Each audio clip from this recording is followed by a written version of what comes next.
আসসালামু আলাইকুম রহমতুল্লাহ। যে রোগ লেগেই থাকলে আপনি বুঝবেন যে আপনি জান্নাতি।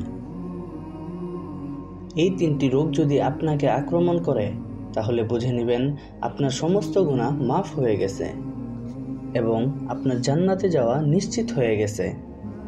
ফেরাউন মৃত্যুর আগ পর্যন্ত একবারও অসুস্থ হয়নি।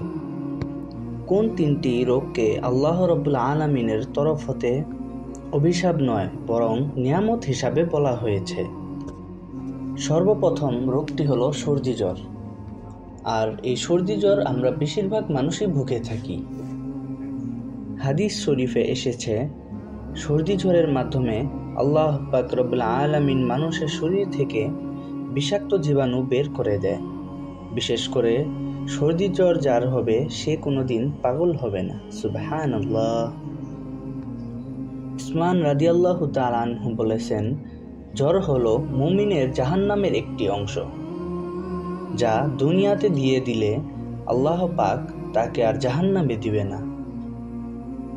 মুমিনের যে কষ্টই হোক না কেন, এমনকি তার গায়ে যদি কোনো কাঁটা বিঁধে বা সে কোনো বিপদে পতিত হয়, সব কিছুই তার গুনাহের কাফফারা হয়।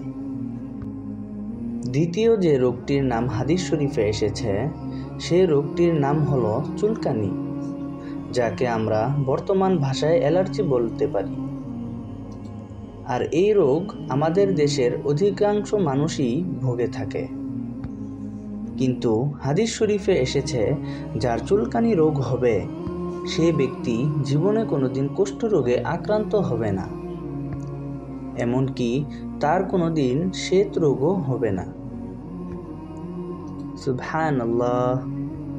তৃতীয় যে রোগটির নাম হাদিস শরীফে এসেছে তা হলো চোখ ওঠা।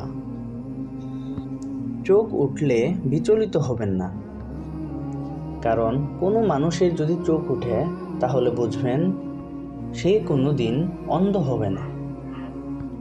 কিন্তু আল্লাহর রাসূল সাল্লাল্লাহু আলাইহি ওয়াসাল্লাম উপদেশ দিয়েছেন, যখনই তোমরা কোনো রোগে আক্রান্ত হবে তোমরা সাথে সাথেই আল্লাহর সাহায্য প্রার্থনা করবে এবং পাশাপাশি চিকিৎসা সেবা গ্রহণ করো, কারণ চিকিৎসা হচ্ছে নবী করিম সাল্লাল্লাহু আলাইহি ওয়াসাল্লামের সুন্নতের অংশ।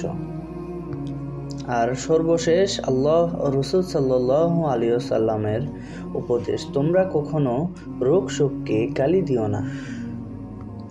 কেননা আল্লাহর একজন নবী হযরত আইয়ুব আলাইহিস সালাম, তিনি দীর্ঘ 12 বছর কঠিন রোগে আক্রান্ত ছিলেন, অথচ তিনি এক মুহূর্তের জন্য আল্লাহকে ভুলে যায়নি। অতঃপর আল্লাহ তাকে সুস্থতা দান করেন। হে আল্লাহ, আমাদের সকলকে আপনি সঠিক বুঝ দান করুন।